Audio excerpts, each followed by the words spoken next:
Bonjour à toutes et à tous et bienvenue en ce premier jour du mois de février pour un tout nouvel épisode de Dev Café. Et comme chaque jour, je vais grappiller 10 minutes de votre temps. Mais rassurez-vous, c'est pour la bonne cause, en tout cas j'espère, puisque je vais vous résumer les infos de ces dernières heures autour du dev mobile. Mais en ce moment, j'ai d'ailleurs plein d'annonces à vous faire. Bon, certes, ce soir, il y a un événement Flutter à Paris chez Google, du coup, vous êtes les bienvenus. Mais surtout, et plus sérieusement, la vraie info, c'est que je voulais vous partager que mardi prochain, c'est-à-dire le 7 février, sur le créneau du midi, avec Robin, on va vous proposer une nouvelle édition de l'App Clinique. Alors si toutefois vous n'étiez pas là lors des dernières, c'est pas grave, c'est un live au cours duquel un jury de 3 à 4 personnes vient ausculter 2 applications en indiquant les forces mais aussi les améliorations possibles. Et donc vous pouvez proposer vos applications, c'est très simple, je vous ai mis le lien dans la description. Après, vu qu'on peut faire passer que 2 applis, malheureusement on est obligé de faire une sélection assez drastique. Du coup, quand même, proposez vos applis. L'idée c'est clairement pas de faire de la critique pour de la critique, mais vraiment vous aider à avoir des retours. Bon, voilà, ça c'était pour mes petites annonces pour commencer, mais rassurez-vous, vous êtes bien dans Dev Café et on va voir tout de suite les sujets du jour, à savoir les suites d'une class action sur le Google Play, d'Apple et d'un détecteur officiel de ChatGPT. On va voir ça tout de suite.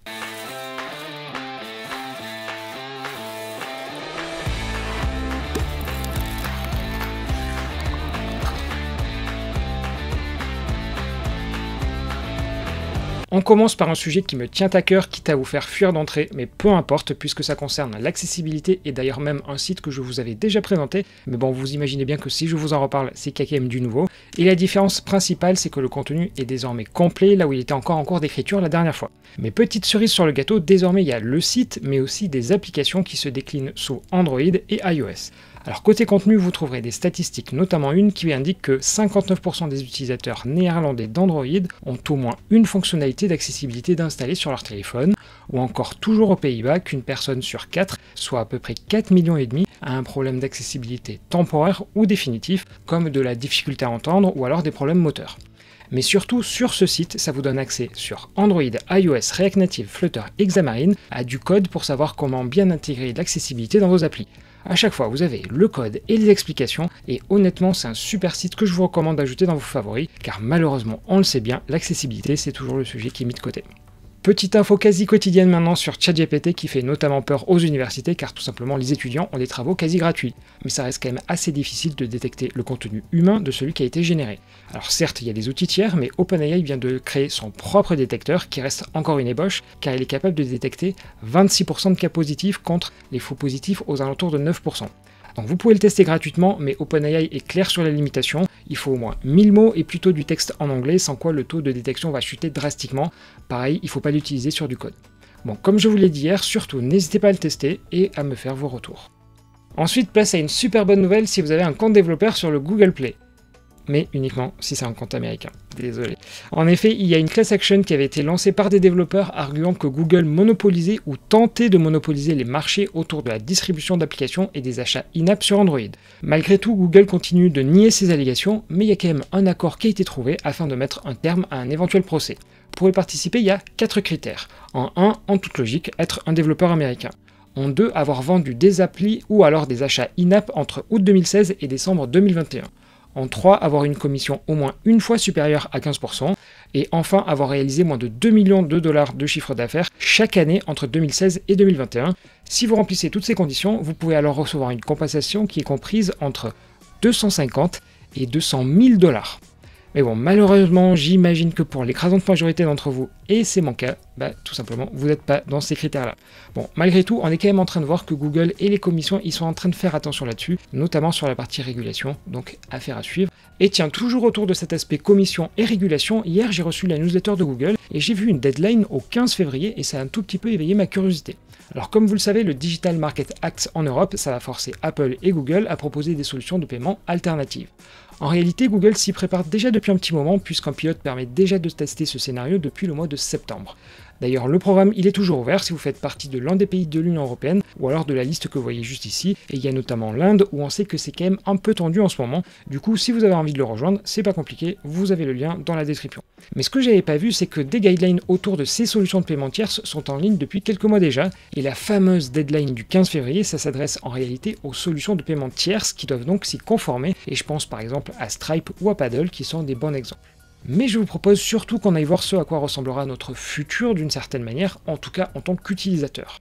Déjà de manière obligatoire, il y a un écran explicatif qui sera visible au moins lors du premier achat, et ensuite l'utilisateur il pourra choisir entre plusieurs solutions. Si on regarde plus précisément les guidelines du premier écran, c'est ultra strict. Ça doit forcément être une bottom sheet avec 2 boutons dont le libellé c'est forcément continuer ou en savoir plus. Et ils ont même tourné le vis jusqu'à fournir une traduction pour chaque langue et même chaque contenu. Là c'est carrément plus des guidelines, c'est en gros la Corée du Nord. Et pour le deuxième écran c'est à peu près pareil, c'est celui du sélection du type de paiement, et même si c'est un SDK de solution tiers, eh bien Google veut que chaque solution ait une représentation égale en termes de taille, sachant que là aussi on nous donne tout le texte à écrire, vraiment on est en mode Corée du Nord, quasiment. Bon voilà, en réalité ça c'est tout pour les guidelines avec uniquement finalement que 2 écrans, et ce qu'il faut en retenir c'est qu'il ne sera pas à implémenter de notre côté parce que c'est plutôt les SDK qui le feront. On aura donc forcément un écran explicatif puis un deuxième écran de sélection du mode de paiement. D'ailleurs pour conclure sur le sujet et pour rappel, autant on se dit que c'est une bonne idée d'avoir des solutions de paiement tierces, autant Google se moque, voire même un peu plus, bien de nous car ils baissent uniquement leur commission de 4 points de pourcentage. Donc en gros au lieu de 30% ce sera 26 et au lieu de 15% ce sera 11. Je vous laisserai donc juge de cette belle réduction. Voilà, Google, est-ce qu'ils mettent la main sur leur cœur? À vous de voir. Bon allez, vous êtes peut-être déçu de ne pas devenir riche avec votre compte développeur qui n'est pas aux États-Unis, ou vous voyez que c'est clairement pas avec les solutions de paiement tierces que vous allez le devenir. Alors bon, moi de mon côté, j'essaie de faire tant bien que mal des transitions comme je peux, et bon allez, on y va simplement, maintenant c'est les actus en bref. La CNIL vient de révéler son palmarès de 2022. Les sanctions ont été moins nombreuses que l'année précédente, mais les mises en demeure sont en revanche en hausse. Au total, les amendes se sont élevées à plus de 100 millions d'euros, toutefois en nette diminution par rapport à 2021. On poursuit avec plein de petites infos, à commencer par ChatGPT qui a été mis à jour lundi avec des améliorations sur ses capacités mathématiques ou encore la factualité des informations fournies. Sur un sujet radicalement différent, les smartphones sous iOS du Firebase Test Lab sont passés à iOS 16.2, sachant que pour rappel, un formulaire permet maintenant de demander l'ajout de nouveaux terminaux. Ensuite, si vous faites du développement sur Unity, un partenariat avec Google vient d'être mis en place afin d'intégrer notamment les publicités Google dans Unity Level Play, qui est un service pour aider à la monétisation, notamment sur les jeux mobiles. Et enfin, Telerik fournit une suite de composants pour les outils de développement Microsoft et typiquement .NET MAUI. Dans un article publié récemment, ils annoncent supporter .NET 7 ou encore l'ajout d'un éditeur d'images, un encart pour signer, une toolbar et bien d'autres composants. Mais tout cela n'est pas gratuit puisqu'il faut à minima débourser 900 $ pour se procurer ces fonctionnalités. Une pratique assez peu fréquente dans le mobile. On poursuit avec l'univers Apple et plus particulièrement le Web Push qui est une techno permettant, comme son nom l'indique, d'envoyer des notifications en passant par le navigateur. Alors chez Apple, Safari l'implémente déjà depuis un bon petit moment sur macOS. Mais par contre sur iOS, il n'y a strictement rien. Alors que pourtant à la WWDC en juin dernier, ils avaient indiqué que ça allait arriver bientôt. On espère donc que ça va arriver avant le mois de juin de cette année, sachant que si le sujet revient sur la table, c'est en fait que Jan Simmons, qui est une developer advocate sur tout le volet web chez Apple, a publié il y a quelques jours un message sur Mastodon dans lequel elle demandait les applications web préférées de ses followers.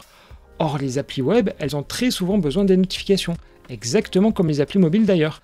Donc avec un peu de chance, ça arrivera bientôt. Allez, on va croiser les doigts. On poursuit en célébrant malheureusement la mort du format JPEG XL, ou en tout cas quelque chose qui lui ressemble beaucoup. Pour rappel, c'est un format qui se voulait être certes rétrocompatible avec le JPEG classique, tout en améliorant les performances et en ajoutant par exemple l'opacité. Mais Chrome, qui l'avait ajouté dans ses flags expérimentaux, avait indiqué il y a quelques semaines que le format allait être carrément supprimé complètement de Chromium par manque d'intérêt, et ce sera d'ailleurs effectif sur Chromium et Chrome 110, c'est-à-dire la prochaine version. Mais le format il était encore supporté par Firefox et ils ont quand même fait une étude pour mesurer la viabilité. Au final, ils ont un avis neutre sur le format. Certes, c'est intéressant sur le papier, mais le coût de support est élevé et ils ajoutent, et je les cite, « Globalement, nous ne pensons pas que le JPEG XL soit suffisamment plus performant que ses concurrents. De même, ses avancées en termes de fonctionnalité ne le distinguent pas. » Et un peu plus tard, il conclut par un « Nous ne considérons donc pas que la prise en charge de JPEG XL soit bonne ou mauvaise pour le web. » Par conséquent, c'est un peu statu quo chez Firefox. Mais vu que Chromium l'abandonne, on peut clairement dire que ça en est fini pour lui. Donc au revoir JPEG XL, un petit ange parti trop tôt.